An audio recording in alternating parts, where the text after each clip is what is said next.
Hi, it's V with Blue Touch Productions.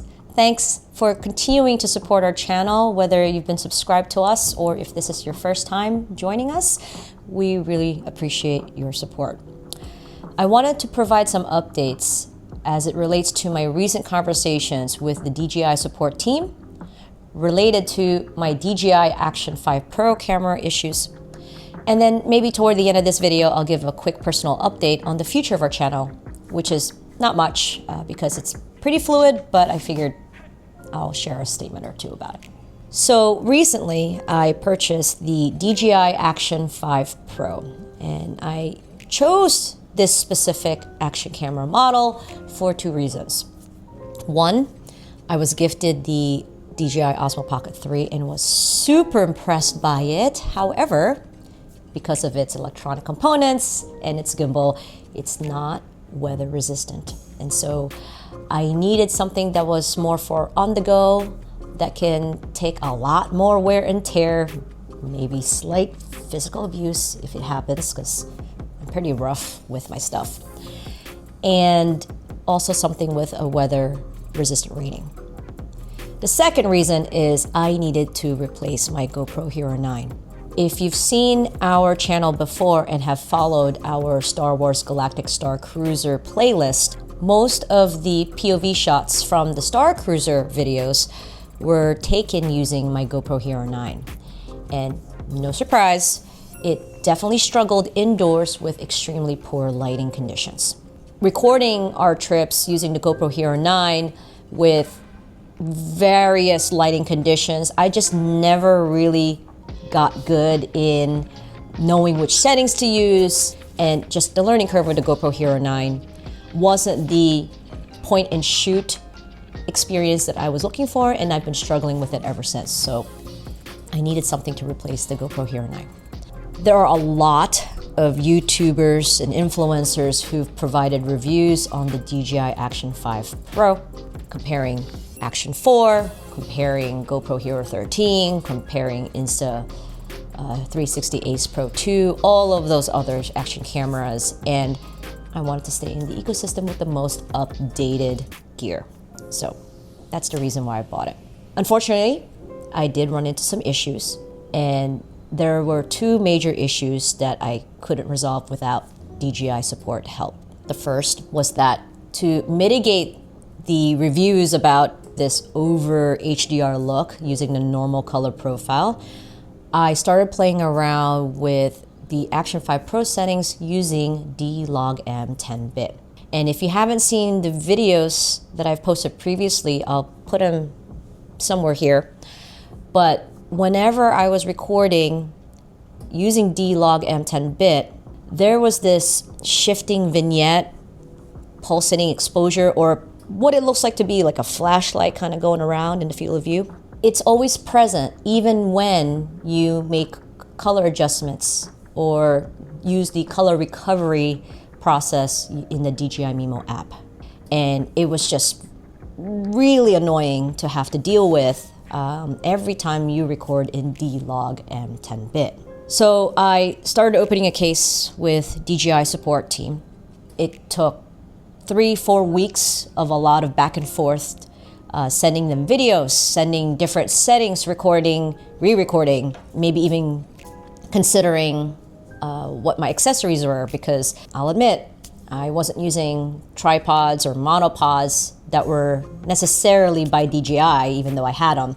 I was playing around with different things to make my experience better when carrying around the Action 5 Pro. And so a lot of testing and variables went on to submit so much raw log files, videos, whatever it is that the DJI Support team asked for. And just to let you know, my professional background, I am in healthcare information systems, so I kind of do this for a living. Test one thing, change a little bit of a variable, retest the same exact way, and so on and so forth. So after the many back and forths, DJI Support finally came back saying that they're going to address this in a firmware version update. I'm not sure when that firmware version is going to be released. I know that there's another YouTuber that had collaborated with DJI Support more closely and in making certain adjustments to get ready for this firmware version update. But from his description, in comparison to my experience, he had a lot more work in collaboration with DJI Support than I did. I basically just submitted footage, and then they kept coming back to me saying, change the settings and then re-upload again. So by no means do I know what this firmware version is going to entail, what the algorithms are or anything. I have no details whatsoever, but that's the response I got from DJI Support team, that there's going to be a firmware version update to fix this flashlight thing when you're recording in D-Log and 10-bit. Now, I don't know if it's also just my unit potentially being defective, because a lot of other YouTubers who typically record in D-Log M10-bit, they don't seem to have this persistent issue as much. But in some of the other YouTubers, even unbeknownst to them, I can see it in their videos. So, I don't really know how widespread of an issue this is, and if it's at all related to several algorithms that could be related to this over HDR look. I know I'm ranting on, but that's the answer that I got. There's a firmware version update that could be coming to resolve that flashlight effect or shifting vignette. Stay tuned from DJI.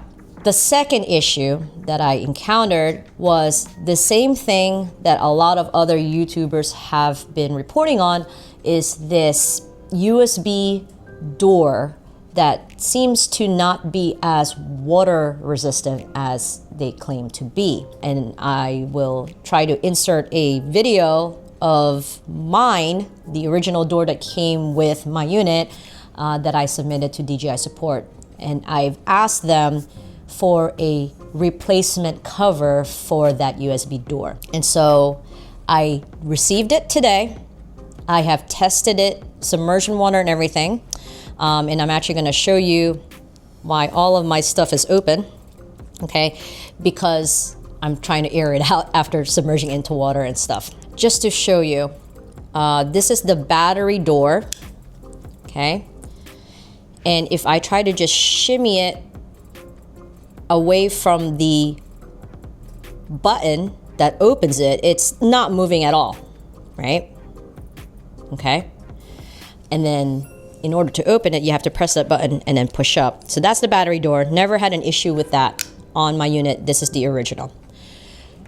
This is the USB port, and this is the replacement door that I received today. Okay, so I'm gonna close it back up. And then comparing the old video with this, you can see it's not even shimmying. Like, there's no faint gap on this top side here.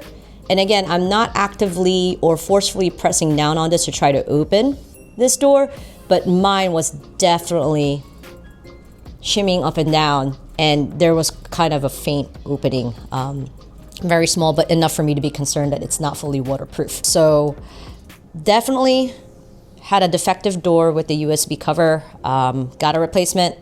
That seems to also resolve the issues. And one more comment. In terms of if yours is defective and how do you know, right? What I've noticed with both these doors, the replacement as well as the original, is that you might get a little bit of water along the hinges. So I saw some water along the hinges here, but because of this pad, right? And then the battery door also has a pad. So like this pad here. I think the pad is the one that's really creating the waterproof seal for those components. And so, definitely take this with a grain of salt. Fully investigate if your Action 5 Pro parts may create a really serious water leak. But from my experience in testing both the original defective USB door as well as this replacement one, the replacement one was much better. It doesn't shimmy open. It doesn't even glide up and down if I try not to open it. There are some watermarks still along the hinges, but it is not anywhere near the actual port or where the battery is or where the SD card port is. So play with that if you will. I'm also going to provide a link of the YouTube video where I saw how they were taking off and installing the new door. That could be helpful to you. That's the reference that I used to be able to test mine. So that's been my experience with DJI Support as it relates to my two major issues with the Action 5 Pro. Overall, despite the back and forth that I experienced, there's definitely some truth to how DJI as a company treats and listens to their customers. I probably would have liked a little bit less back and forth and more explicit intentions as to why they kept asking me to change settings, send more footage and stuff like that. Again, with my professional background, I kind of had an inkling that they just wanted me to test and test and test and then send them the footage so that they can have the raw log files, you know, from the wild. People actually using their products and then sending information about how they use them. I recognize that there could be a little bit of, privacy concerns with that if you do it for yourself. And I did mention that as well to DJI Support, but I'm on YouTube. It's, I try my best to keep a lot of things as private as possible, but for the good of all using the product, I thought it was better to just participate and collaborate where needed. So, about the future of our channel. At some point, my husband and I started to divert our interests. My husband is more into calisthenics lately, and so I've been sharing some of his calisthenics progress here and there. I was able to achieve a specific goal milestone for my martial arts training, and now that I've achieved that, I've kind of moved on to other things, both in the martial world as well as other things personally. But the one thing that I'm still enjoying is recording and making random videos like these, especially to document our trips, milestone moments and things like that. I'm not sure how active I'm going to be on this channel. Will probably be more about milestone things or special moments to capture memories. And because I like playing with tech, maybe I'll throw in a couple of things here and there. Someone had asked me about the Rode Wireless Pro. Even though I had bought it, I haven't really tested it, but it seems to be that even the Rode Wireless Pro is still having some similar clicking issues that I had experienced with the Rode Wireless Go 2. So, if I do decide to go record some of my testing things, and then I decide to put it on here, I just don't know if it'll be on an all-time frequent basis or if it will just be once in a blue moon. So just wanted to be very transparent about the goals for this channel. Not really sure where it's gonna go, but I do enjoy this, and I'm gonna try to just keep it up as a hobby. And if you are continuing to support us along the way, we very much appreciate it. So wishing you a great 2025, and we'll see you around. Thanks.